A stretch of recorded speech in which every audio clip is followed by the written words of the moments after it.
Hello, everybody, and welcome to the 67th episode of the PB Political Podcast. I'm Eshan Pokhrel. And I'm Michael Bodeker. And today we are discussing the elections of 1980 and 1984, more popularly known as the Reagan years, the Reagan Revolution. I would say Reagan really catapulted. We've been talking in the last couple of weeks about how the Republican Party's been gradually shifting to a more conservative, fiscally and socially hierarchy, and now this is really what cemented that shift, I would say, going into the 90s and then the 2000s and into today. So, yeah, Ronald Reagan, the former governor of California, prior to that, an actor, very similar rise to President Trump, you would say, without being, Trump wasn't elected prior to being president, but, yeah, actor, I guess he was a pretty famous actor, right? I don't really know how prominent he was, honestly. I assume he was pretty prominent. He became the governor of California. But do you have any idea about how prominent he was as an actor, by any chance, Bodeker? Yeah, I would say that Reagan was pretty popular as an actor. I think that he would be recognizable. I wouldn't say that he had the level of, superstardom that, I don't know, I'm trying to think of a huge, a Matthew McConaughey. I don't necessarily think he's I don't know if he necessarily had, Matthew McConaughey levels of, people are following him around everywhere, but I think he was a recognizable figure. Okay, yeah, I don't know, honestly. I do know that he was the Screen Actors Guild president.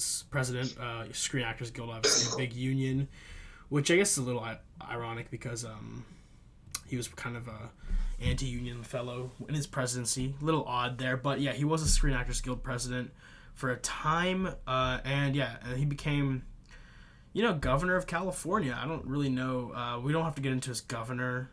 What is interesting, I guess, Reagan was more of a Democrat in his early life. He did support FDR. He supported Harry Truman. And then the shift to the right a little bit came in with Eisenhower, Nixon, kind of shifted into his own sphere of influence in the party. So, and we'll skip over his governorship, honestly, but we're going to go into his presidency. So the first let's go. He did run it in 1976, but it wasn't he didn't end up really, he did win some presidents. He won some primaries, but he didn't end up, winning the ticket. He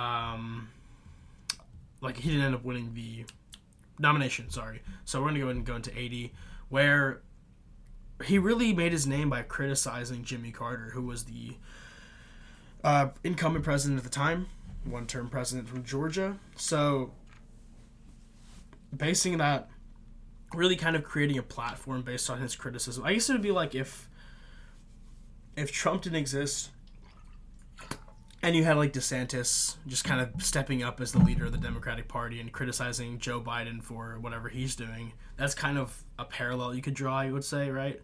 I think it's a fair parallel. And yeah, so that's kind of how the Reagan presidential push started. I guess everybody kind of knew he wanted to go back and try to seek the White House out after all of this started. So, and he announced early. He announced late. Sorry, relative to today's time. Obviously, back then, presidential elections weren't exactly 4-year cycles like they are today.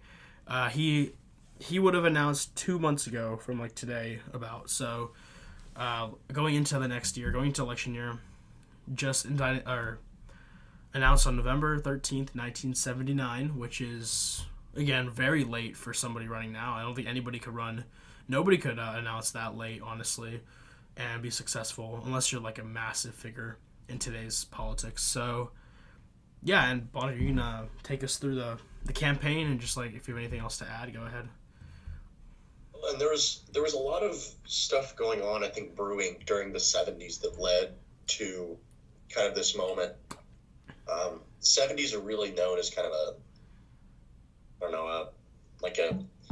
we've seen Carter has this kind of malaise speech that I think that's kind of, he never used that word specifically, but I think that was probably how you would describe the 70s.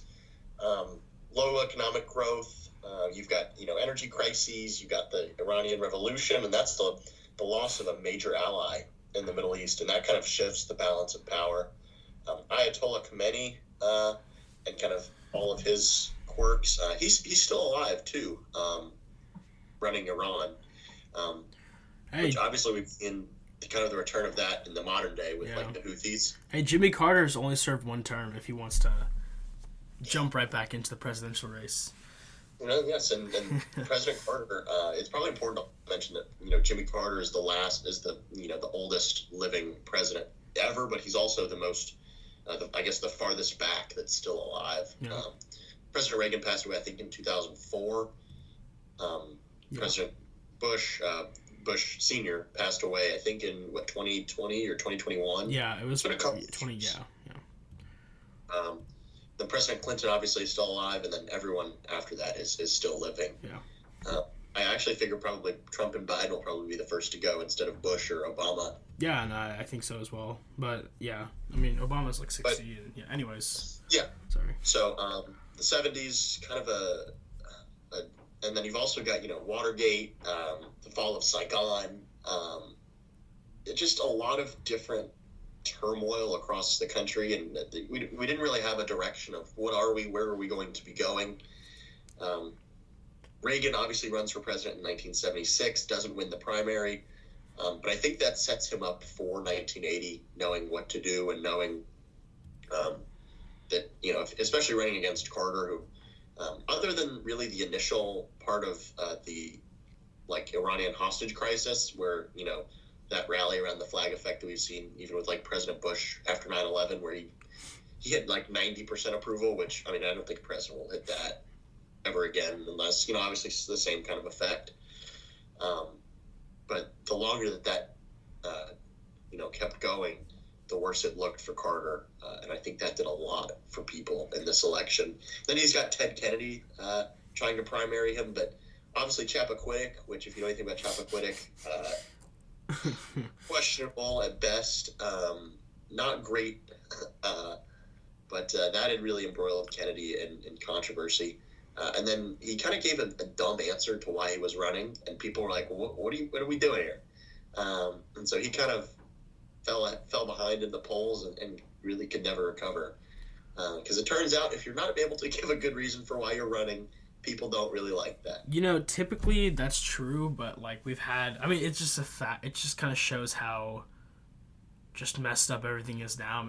President Biden has literally said he's only running because President Trump is running again for president, and then also we have President Trump who seemingly, he hasn't really he's said his traditional stuff, but there's no real direction to why either candidate's running other than power. And actually, there was a word cloud that came out a couple of days ago about both Trump and Biden. Trump's biggest word was revenge, and then Biden's biggest was nothing, I believe. I think he said nothing. So that was really fascinating. But it shows the departure. I agree. And yeah, I think one thing before we get into the election itself, one thing about the nominations, so we had Reagan and George H.W. Bush. One thing I found really interesting, and this is something that, I'm no fan of H.W. Bush. I'm not really a fan of the CIA in general, the Central Intelligence, But anyways, I believe that Bush is probably the last person to be vice president who wasn't an elected official. Because, typically now, I guess, you'll have and it made sense. He was Texan, and I guess he wasn't. I guess he's from Rhode Island or whatever, right? But Connecticut, and then he moved to Texas. But it's just interesting that if you look at the ticket, it's Ronald Reagan, governor of California, sure. Then you have George H.W. Bush, director of Central Intelligence, which is something that you do not see anymore, I think, and that's something that I found really fascinating. Looking back at this election just in general, because again, you had on the other side you had Carter, who was president, and then Mondale, who was vice president, but Walter Mondale was the governor of Minnesota, I believe, before, and Jimmy Carter was also the governor of Georgia, right? So it made sense to have it made sense, but I think that was a little interesting. Just going into the election, you had a little bit more of an untraditional way of looking at things, and Reagan definitely brought that throughout his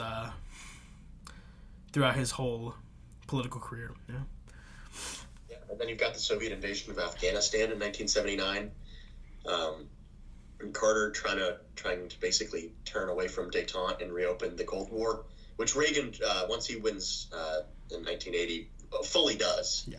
And I think Reagan probably puts the death nail in the Soviet Union, but I think we'll talk about that a little bit more during his presidency. But yeah, you've got. I think that there would be crazy reactions now if the director of the CIA was on a vice presidential ticket. People talk a lot about, I think, the deep state now. I almost feel like this would probably confirm people's fears that if you saw like, who is it? Is it Bill Burns? That's the current William Burns. I think so. Yes. That's the current CIA director. Yeah, I believe you're right. Yeah. But seeing him like either, I'm not sure what his political allegiance is, but if you saw him on Biden's ticket or on Trump's ticket, you'd be like, that's kind of interesting. Yeah, no, I mean, absolutely. I don't think people would react to that well, personally. I think, honestly, let's credit George H.W. Bush for kind of popularizing and probably expanding the role of the CIA. And really, I'm not saying he started the deep state, which, I mean, I think it's kind of a known fact. Not that like there's like a conspiratorial deep state, but there is definitely a layer of government that's a little shrouded in mystery.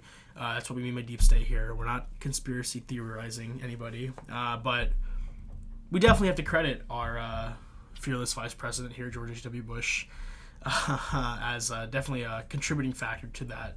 And yeah, absolutely. If this happened now, there's absolutely no shot that there's any chance that there's no chance that anybody will really take it seriously. There'll definitely be concerns. Let's just say that. I don't think anybody would actually be a fan of that. But yeah, let's get into the general election itself. Like you said, Reagan it was a masterful campaign, the way he painted Carter as like kind of a weaker guy, and then also kind of at the same time like showing him as someone who was willing to risk the United States, I guess going back to the Cold War, and then went ahead and did the same thing when he was elected. I kind of found that funny. But Carter, honestly, I guess everyone really likes Carter for his post-presidential work. He's very popular around the country. He's very respected. I feel like he had a lot of things go really wrong for him during his presidency that he got out of his control for the most part, but also he did some stuff that he could have probably improved on, but I think he was just in the middle of one of the craziest presidential elections from a local grassroots organizing perspective that he really had no chance. I mean, like, because like it wasn't just Reagan running this and Bush, it was also the moral majority, probably one of the most famous phrases in political election history in the U.S. That was obviously Jerry Falwell, who his son, I believe, is the president of Liberty University, I think, in Virginia.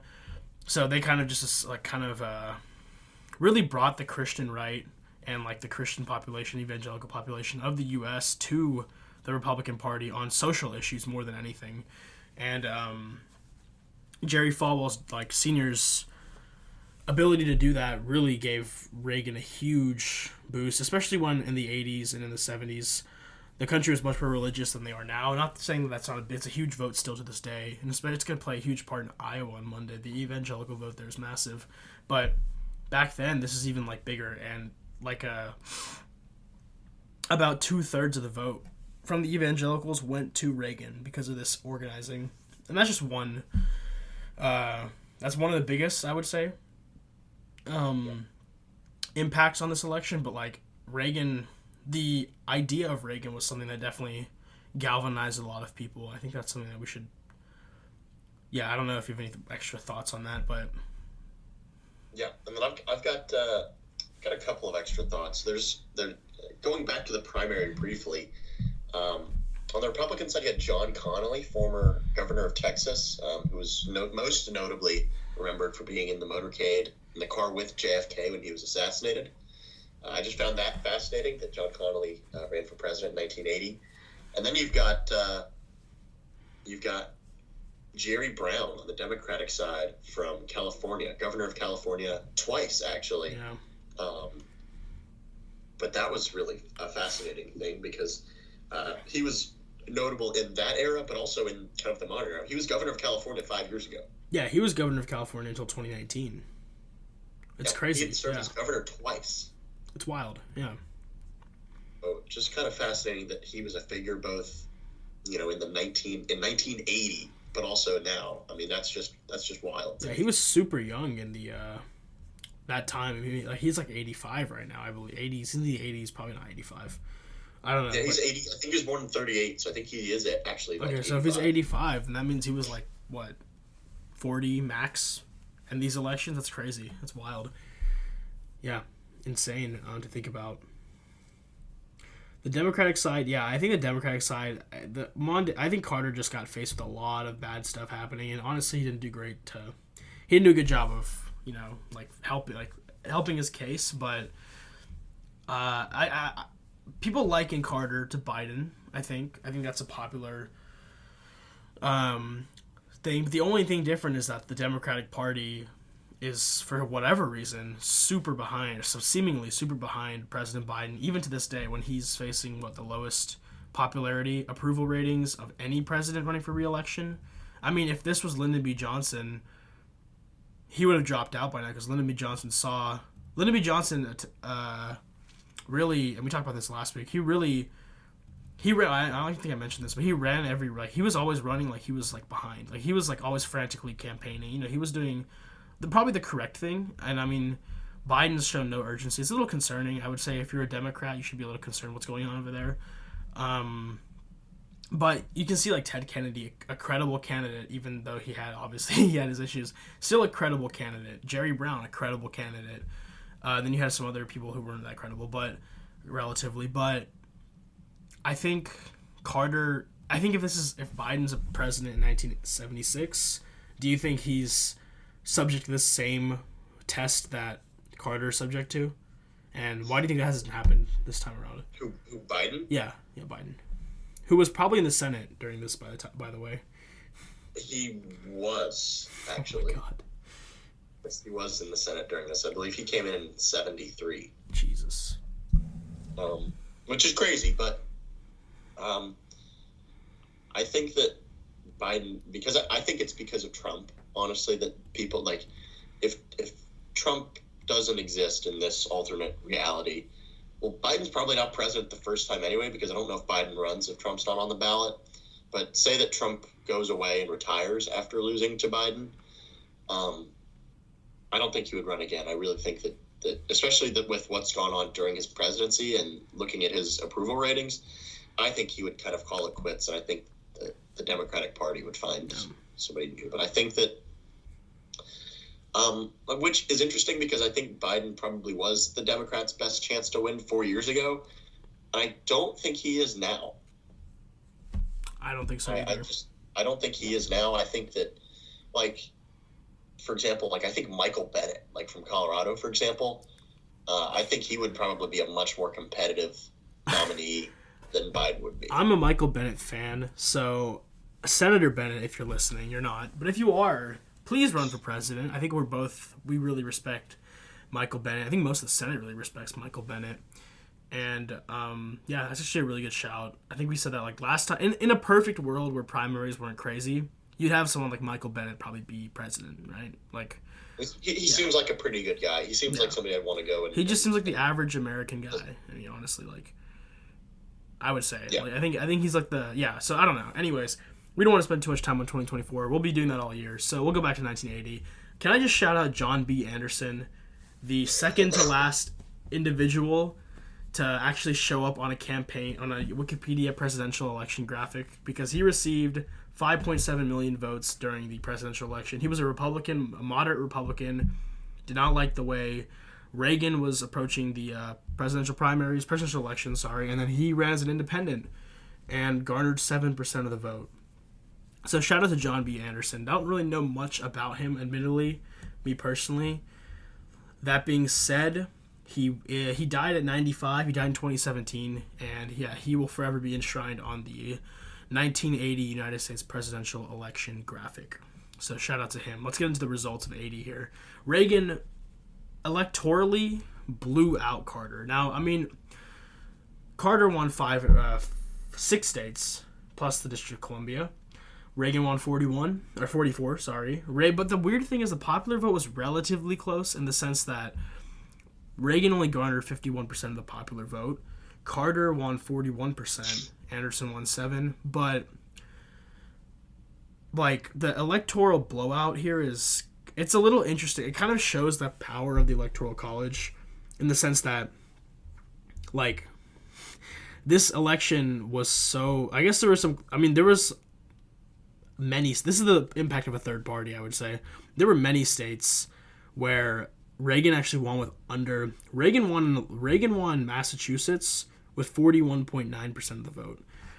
That's just like an outlier, I guess, because Vermont was 44.37. But Reagan, because of John B. Anderson's impact, and I'm not saying that John B. Anderson hurt Carter more than he hurt Reagan. Honestly, it doesn't really matter. I don't subscribe to that belief that third parties are actively harming somebody.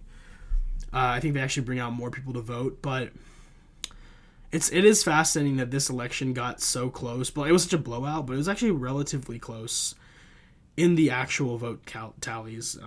I don't know. What do you think about how it shook out? I think that you're right in a lot of ways. Like Reagan won Alabama by 18,000 votes. I think not that third parties hurt, because they definitely do. But you're right in the fact that I think they get a lot of people out to vote. But I would say that Anderson probably ended up hurting Reagan more than Carter, because Anderson was in the Republican primary. So I think when he dropped out, he got a certain subsection of the Republican vote. But you're absolutely right. And I also think that this may be the worst performing election by a Democrat in D.C. I don't know if that's true, but Jimmy Carter only got 74.89% in D.C. It might be the worst. I was looking at this last week. It might be the worst one. Maybe I think President Biden, we talked about it last time, got 92% in DC in 2020. Yeah, I think 95. But yeah, regardless, yeah. Let me get that DC number real quick though, actually, 'cause that's actually a really good point. Yeah, even Bill Clinton got 85% when he went up against Ross Perot and George H.W. Bush, and Ross Perot was the most credible third-party candidate we've had since John B. Anderson.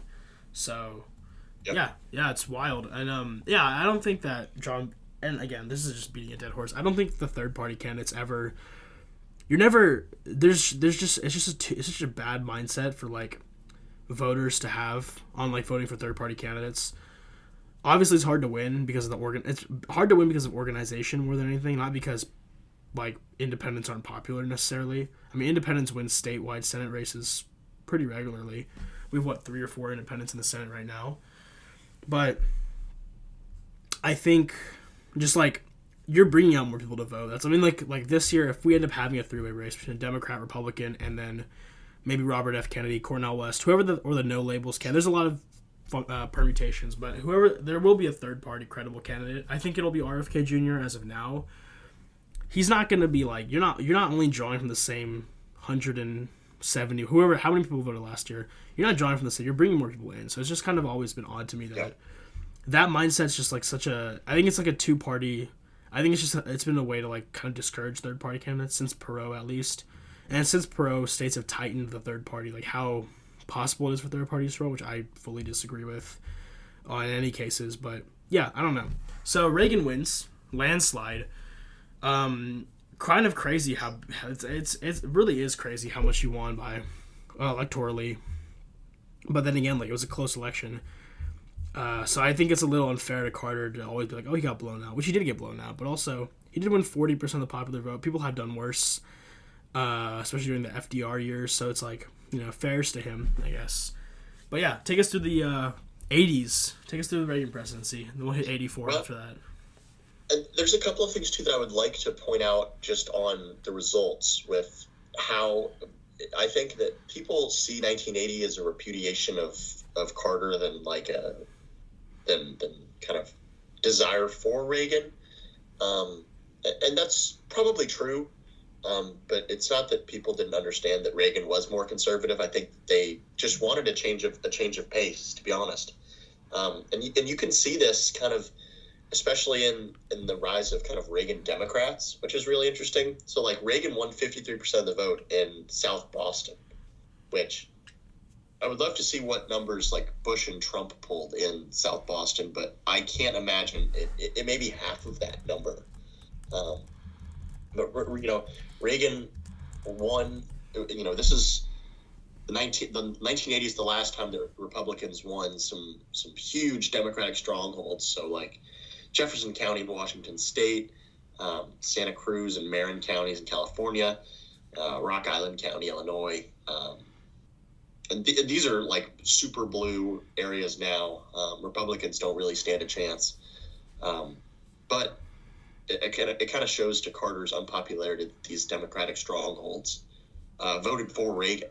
I think that you could almost compare it to the way that like Miami-Dade County has shifted. Like the shift in Miami.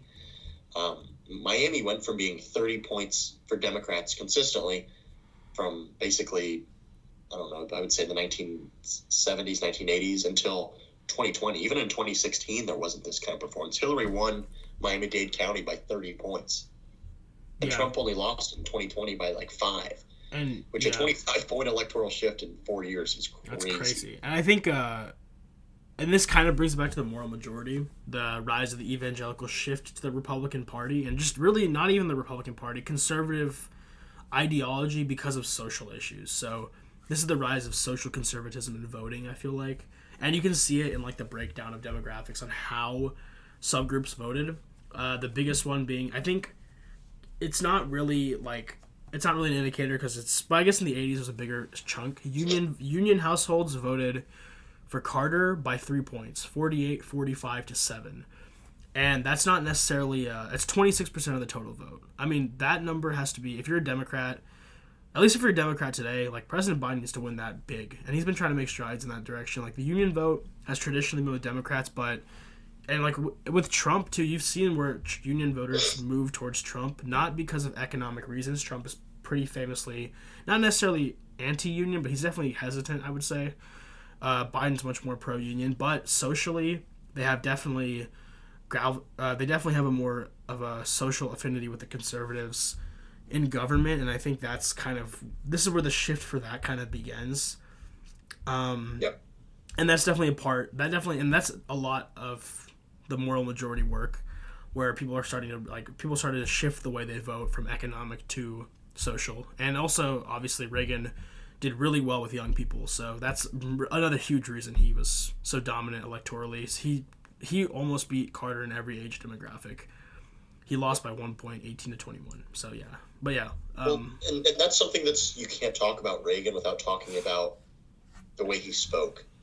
I think that Reagan is probably the reason that he is, I think, up in stature with the likes of Lincoln and Washington and FDR, JFK, Teddy Roosevelt, those kind of people, is because of the way that Reagan used the presidency and the way he spoke. Regardless of whether you agree with him or not, his charisma was unmatched. I don't think we've seen a president, especially probably since you got JFK and FDR, but other than that, you could probably even make an argument that Reagan was the most charismatic leader that the United States had in the 20th century. Maybe. I think the policy definitely hurts him in like his ranking, but obviously, I agree. Like message-wise, Reagan, FDR, Obama, obviously, Teddy Roosevelt, George Washington, Lincoln, obviously Jefferson, not Jefferson, he couldn't talk. Those guys were obviously very big, and they're definitely up there in like the ranks of being the president and like using the office. But then you also have like Reagan's probably the most divisive one of those on policy by far. Yeah. And let's get into you've got guys on policy too that weren't necessarily charismatic leaders, like Calvin Coolidge. Yeah, love Calvin Coolidge. Yeah, James Polk. He was much more of a policy guy than a talker. Yeah, James Polk. Reagan. Yeah, exactly. Yeah. And Reagan was a talker. For example, we talked about Goldwater last time. People saw Goldwater complaining about the size of government, and they didn't really listen to it because they didn't believe it. But Reagan comes around after the 70s, after this decade of malaise, and they're like, you know what, you're right, actually. The government is too powerful. And he's got, all of these famous anecdotes. I mean, if we were alive during the time, like how you and I can name like gaffes by like Trump or Biden, people remember phrases that Reagan talked about. So like you've got one where it's like the 9 most terrifying words in the English language are "I'm from the government and I'm here to help." Like that stuff is stuck through generations of people, but most importantly, like Republicans and conservatives. Like that, the legacy of Reagan still lives on. Yeah. To this day. Yeah. Let's get into the first presidency. I think I think he started off a little poor. I think the most famous, I would say the biggest thing he tried to start with, obviously the Reaganomics era begins, kind of starting to get into supply side economics, which I'll just quickly, it's supply side economics on its face is kind of simple. Economic growth comes from lowering taxes, deregulation, making sure businesses can work how businesses want to work, and then free trade.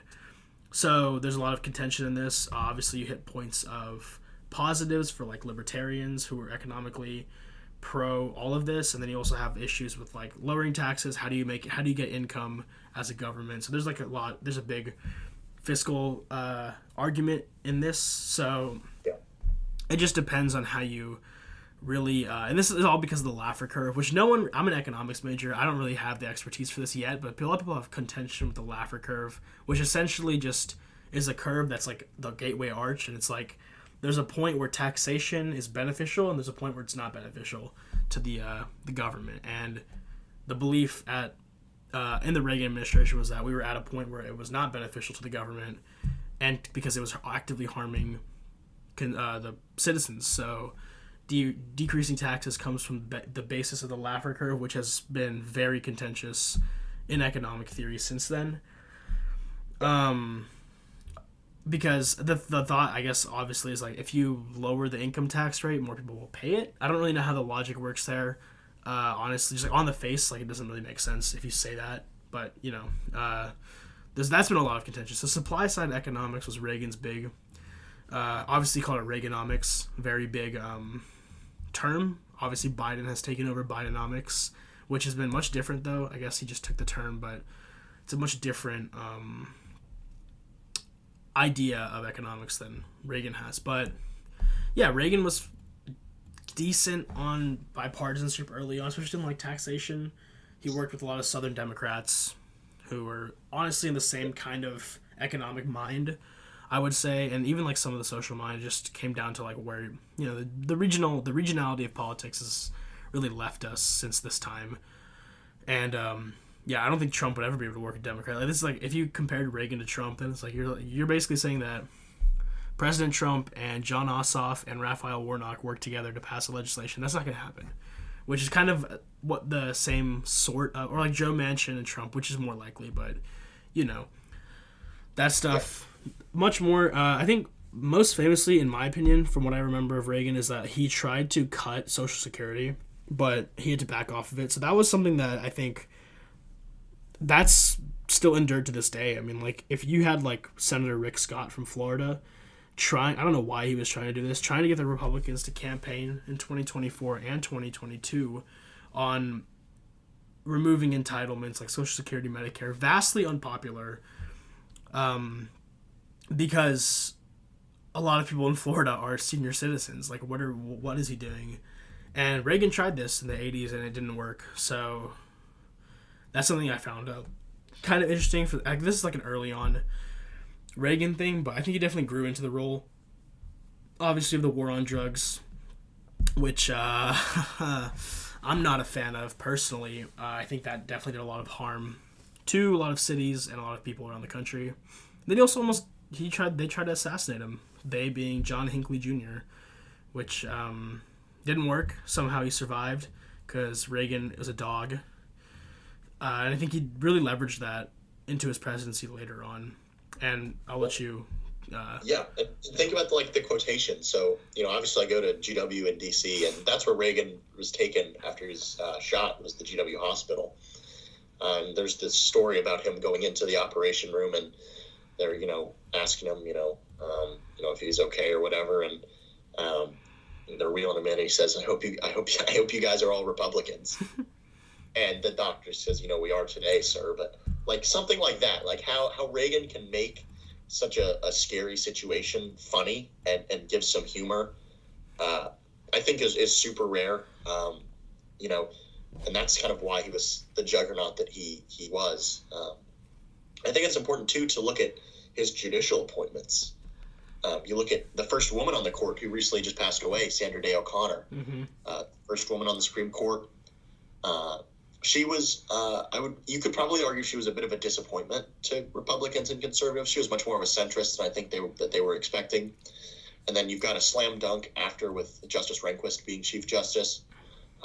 In my opinion, Rehnquist is one of the better Chief Justices in history.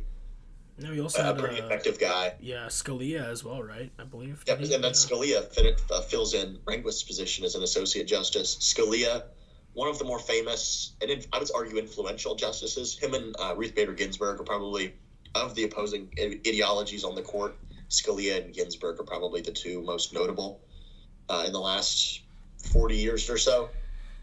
And then obviously he nominated Robert Bork, and then getting borked, the verb. And I think President Biden actually had a pretty big role to play in getting borked. McConnell was over there too, I believe, at this point. Mitch McConnell was over there. And then, but obviously,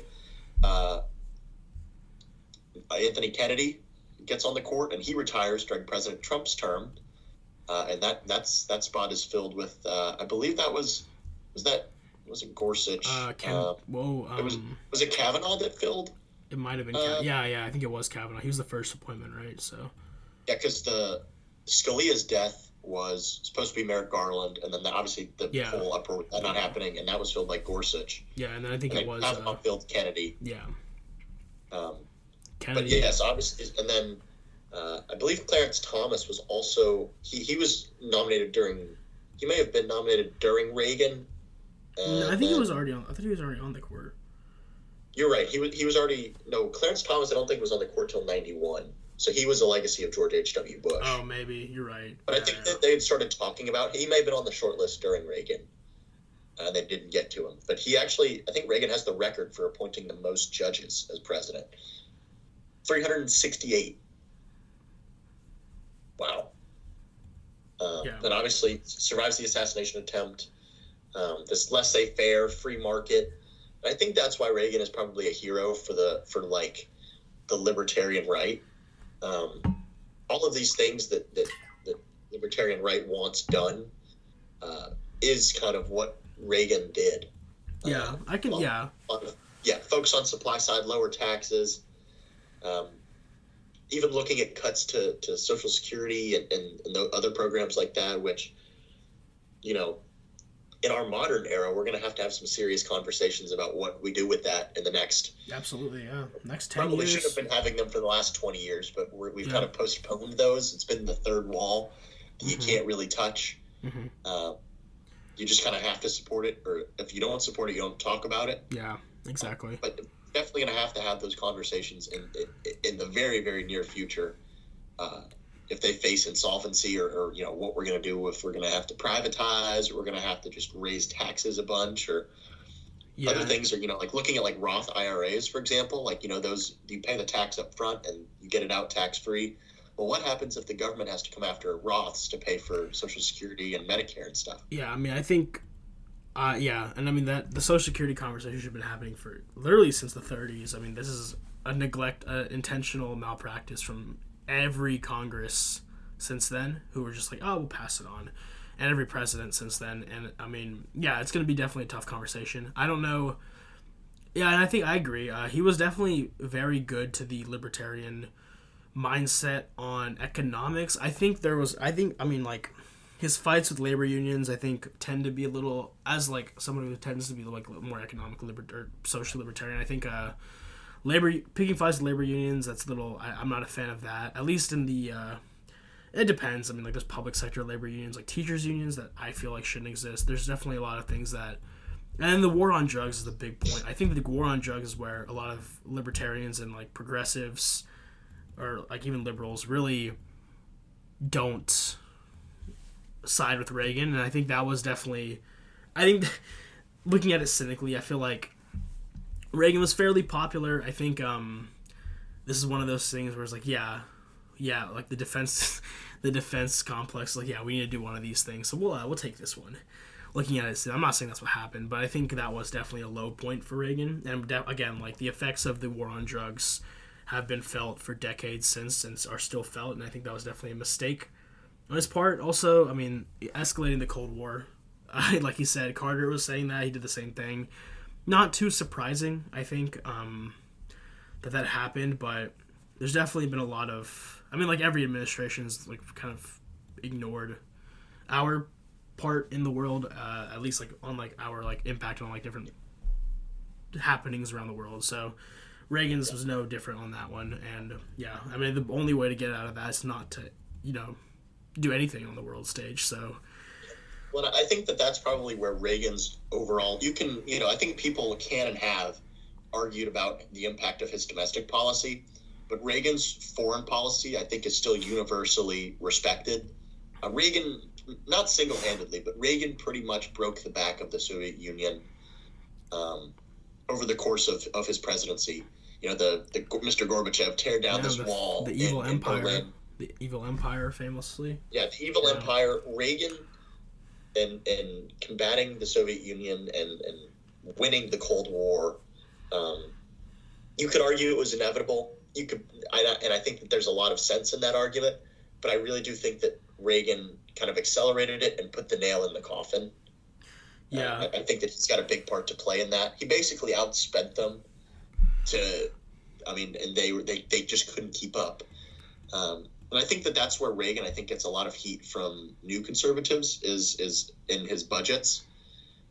Reagan basically doubled the receipts and outlays of the budget. So he basically doubled the deficit and did a significant portion of debt as a percent of GDP. So it went from 25.2 when he came in to 39.4 when he left. Now it's unbelievably high. It's like 100 and something percent, which is not good. If you have any knowledge of economics, that's probably not a good thing. But I also think, though, that a lot of the deficit for Reagan, and it's not an excuse for him per se, I mean, he's still responsible for it, but a lot of the programs that he had in mind or cuts and whatever, he just didn't have the support for. So it seems like the things that he wanted to keep raising spending, or he wanted to, keep raising these outlays and raising spending like on defense and stuff, but he couldn't ever cut stuff that he wanted to just because it wasn't popular. And that's, probably also on him from, not being able to market. But also his stuff was very conservative, even for the time. It just was, and that was going to be hard to get support for regardless. Yeah. The number of civilian employees actually rose during Reagan's tenure, like in the federal government. Yeah, and that's, about 10%. So it's just always odd. Like, I mean, I haven't seen I don't know, the whole government expansion. It's just like, I don't know. You have to have somebody coming in if you're gonna actually be a conservative. That's like, yeah, we're gonna limit the size of the government. We need to see someone do it. And I haven't seen anybody say anything except Vivek Ramaswamy on the presidential level, at least. I mean, his is you could say his is much extremer. Where his biggest thing's been like, we're gonna fire 50% of all government employees. Federal government employees, which, hey, who knows? I mean, we'll see. But that's definitely... Yeah. And you and I have both seen that, like, that we've learned going through these and just our own knowledge of politics, that it is much, much, much easier to increase the size of government than it is to shrink the size of government. Absolutely. Because every cut that you make, you've got to be able to explain it to somebody as to why you're doing, because especially after the New Deal, the New Deal... And you can even take it back to Wilson and Roosevelt. Cutting stuff in government is just unpopular. I agree. It's tough. Unpopular, and it's tough because you're angering someone somewhere every time you cut a program or something like that. You're making someone angry. Yeah, and the best template for anybody to follow in any country that wants to do this is going to have to be Argentina. Javier Milei, the libertarian president. He's the only one he cut 12 cabinet posts on the first day. So he's following through on his words, but it's tough in the US to see anybody doing that. Let's get into, and right before 84, which was, we'll go through quickly, the 84 election and everything, but the invasion in Grenada, big point of contention now, I guess, but I guess at the time very popular in the US. UN didn't like it. Again, Grenada it's a Caribbean country, and they elected I believe it was like a Marxist party in power, seemingly, and from my knowledge at least, independently. I mean, I'm sure there's a little bit of election tinkering on every side, but another Cold War operation from the U.S. which actually the U.S. won. I guess I guess they won. I mean, I'm not really in favor of invading Caribbean countries. I feel like that's a pretty popular statement these days for most people. But yeah, that happened. This is right before the '84.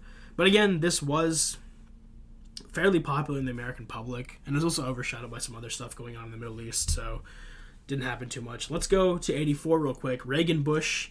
This is the popular one. Reagan Bush '84 shirts are so popular. I don't know why they're so popular among it doesn't really make sense to me. None of us were alive.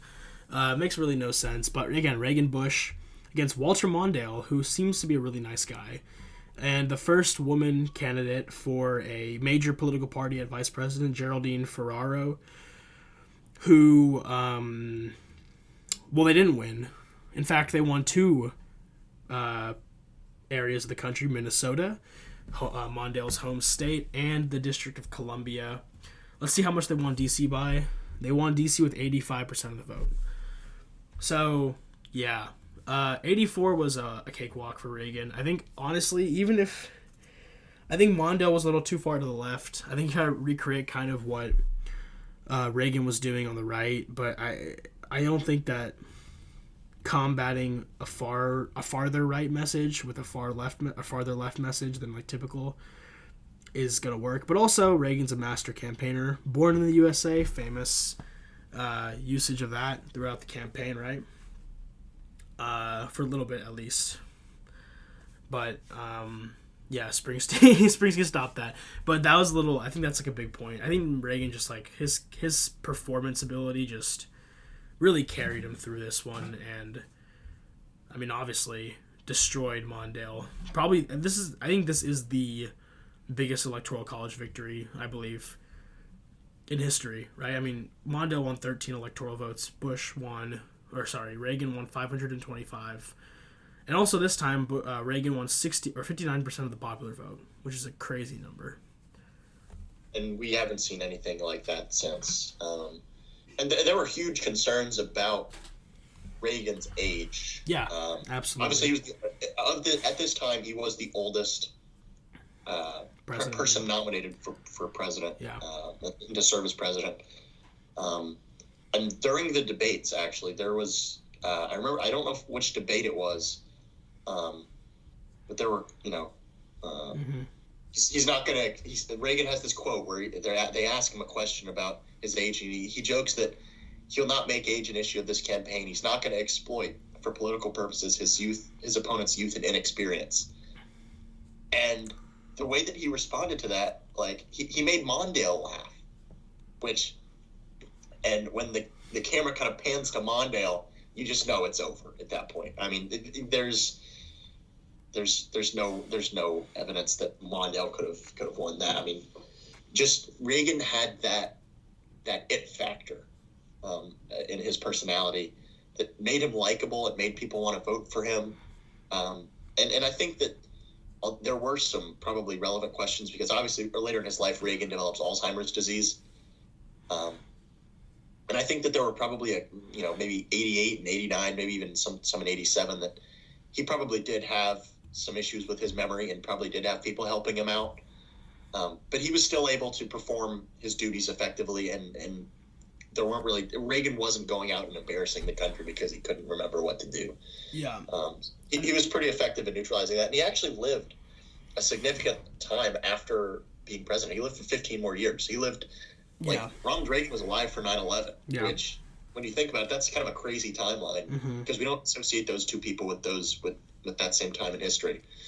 But he was alive, so. Yeah, and I mean, it's obviously I'm no fan of having presidents that are, ailing, but Reagan, not great. Obviously, I'd rather have him not run if I was, an advisor, but you have to hand it to him. He did, like you said, surround himself with people. I mean, there's issues in that as well. Is the president supposed to be a group of advisors or whatever? But he did get the job done. Didn't get us into World War III.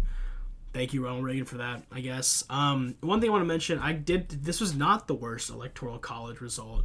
I forgot about my boy Alf Landon, the Republican governor of Kansas, who ran against FDR in 1936. He won 8 electoral votes, and FDR won 523. This is a little different because there wasn't, little different on the amount of states and everything, but yeah, that was the biggest loss. That was the least electoral votes a major candidate has won in a two-person race, at least, because before then we had like the multiple parties and everything. But yeah, that was the worst loss. We can't forget Alf Landon.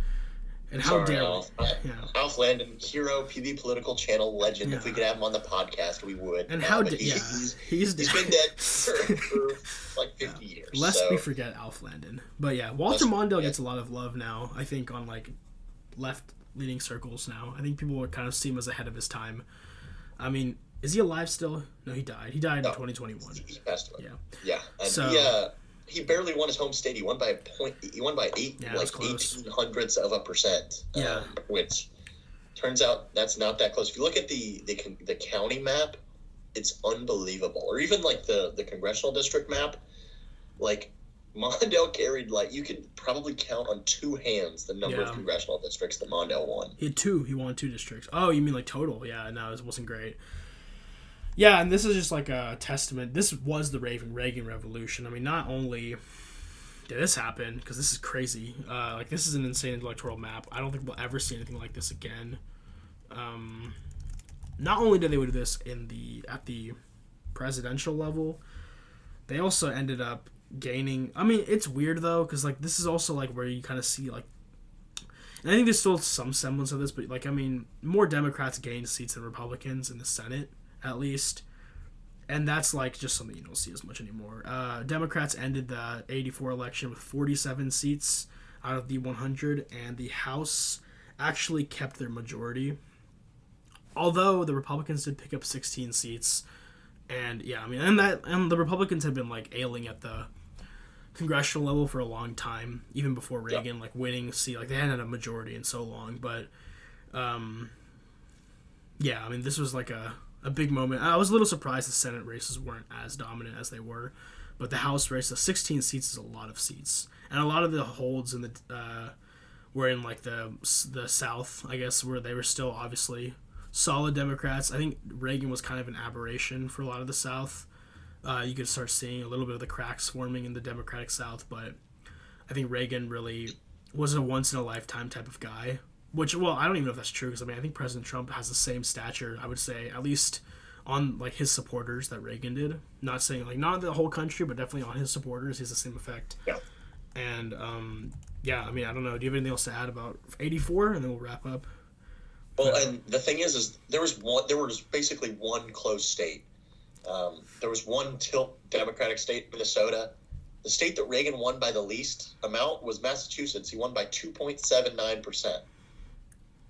Like, he won every state basically by a lean margin or more, which is crazy. I mean, that is ridiculous. Like, if you look at an election now, I mean, of course there are safe states for each side now, but there's probably, I don't know, 10 to 12 states you could probably argue and play in an election cycle. Now, how much they're going to be in play obviously depends on the candidates and other, factors. But there was basically 3 states you could argue in play, because everything else was at least a likely margin for Reagan. I mean, Maryland, he won by 5.49, and then it just jumps up straight to almost 7.5% for Pennsylvania. I mean, ridiculous margins. Reagan was running up the score everywhere. Yeah. And it just shows how popular he was during this time. Yeah, and quickly through the Reagan term, I mean, like, AIDS was the AIDS crisis came up. He was he kind of didn't want to be involved with it, seemingly, but he ended up passing some funding. Democrats definitely made sure that the funding was increased, so shout out to them for that one. But that was definitely one of the bigger things of his. I mean, well, there's a lot, because like apartheid was starting to come loose in South Africa. There's a lot of global stuff. I feel like you don't see as much global. I mean, I guess now you will, but like you don't see as much global. Typically, the presidency is not as global, I feel like, as this one was. So, Iran-Contra, I mean, massive, insane little thing there. Libya, there's a lot. And then the Soviet Union was also unraveling. So, and yeah, you can give, the tear down the wall speech was in his second term. You can give a lot of credit to Ronald Reagan for, not necessarily, maybe you don't want to give credit to him for like how we went about dismantling the Soviet Union, but he definitely played a huge part in doing so. So I think he gets credit for that, and I think he will continue to get credit for that point at least. And Yeah, it was. Yeah, I mean, like, I guess. Do you have anything to add there? I mean, I don't. Well, and there was just a lot of things that I think Reagan wanted to do that he didn't quite get to do.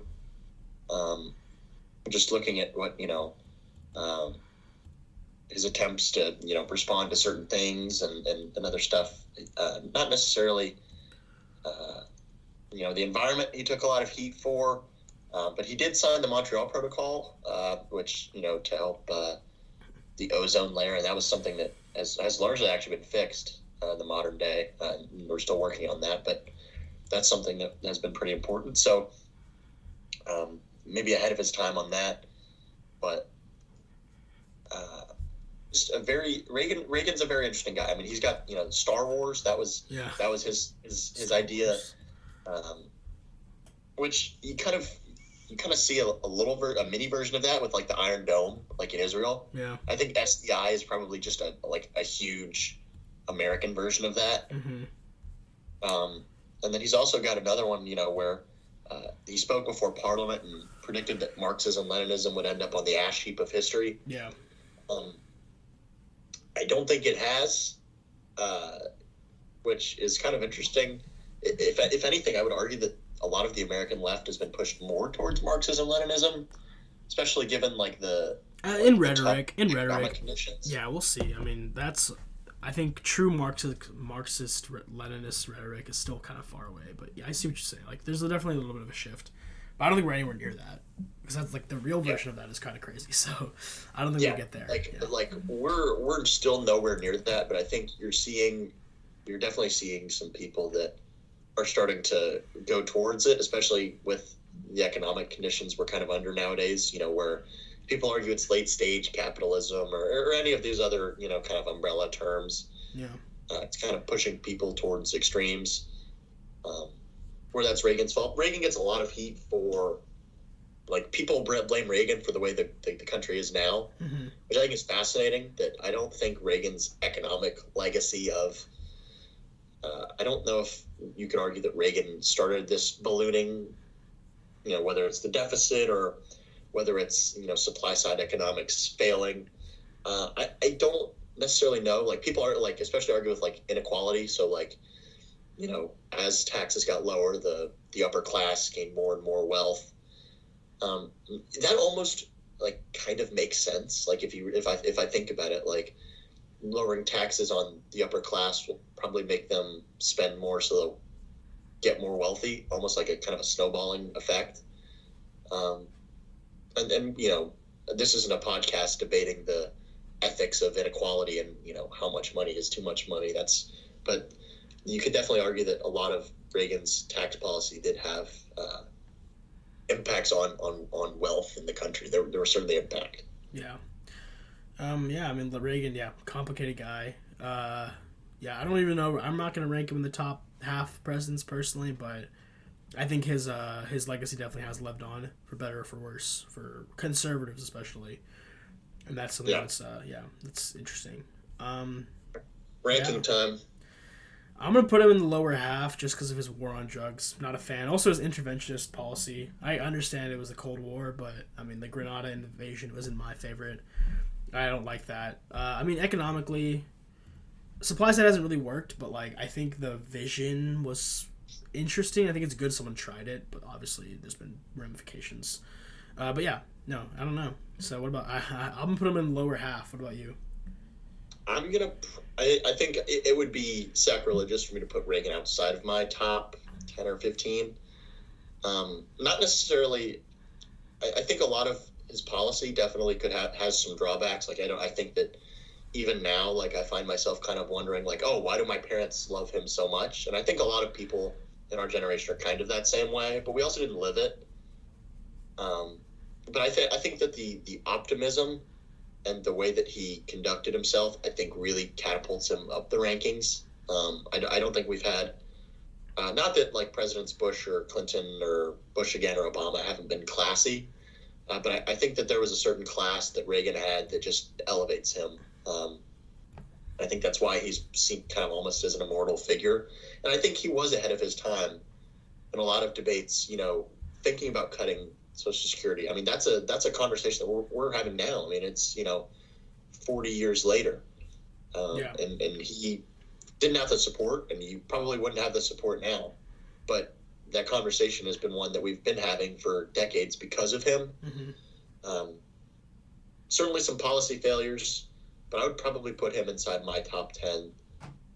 Supply side, you can argue whether it worked or not. And then, the same thing with like new federalism, trying to get power back to the states and away from government. He didn't fully follow through on that. And I think he bears the blame for a lot of it, but I don't think it was entirely his fault. And because we mentioned it is just super hard to decrease the size of government and not make someone mad. And it's just, you're shooting yourself in the foot by hurting your voting base. I mean, that's just the way that it's always been. But I think that Reagan's optimism and truly putting the nail in the coffin in the Soviet Union, I think that probably puts him in my top 10. Fair, yeah. Well, probably towards the latter half of the top 10. I'd probably put him somewhere in the 5 to 10, in the 7 to 10 range. Yeah. I see. Yeah, fair enough. Thank y'all for listening. This has been a long one, but I think there's a lot to talk about with Reagan, and I think we're coming into the point now where it starts getting much more modern, and we'll probably have a little bit more of a spicier conversation now that we actually remember these elections. I guess the next one we'll do 92, and then we'll hit.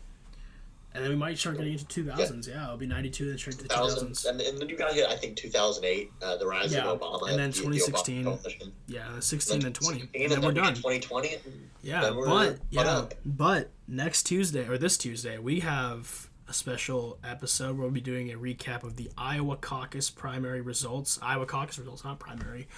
And if you guys don't know what a caucus is or what a primary is, go to pbpolitical.com. Hope has actually written one of our great writers, senior Republican contributor. She has written a great explainer article on how primary elections work. What are they? How they, like the different types of primaries, different types of caucuses, how they're two different things, and how they all matter to you, the voter, and to the country as we get into 2024. Front page of pbpolitical.com. Check that out and share it with everybody as we get into election year. So thank you all for listening. We'll be back Tuesday breaking down the Iowa caucus results.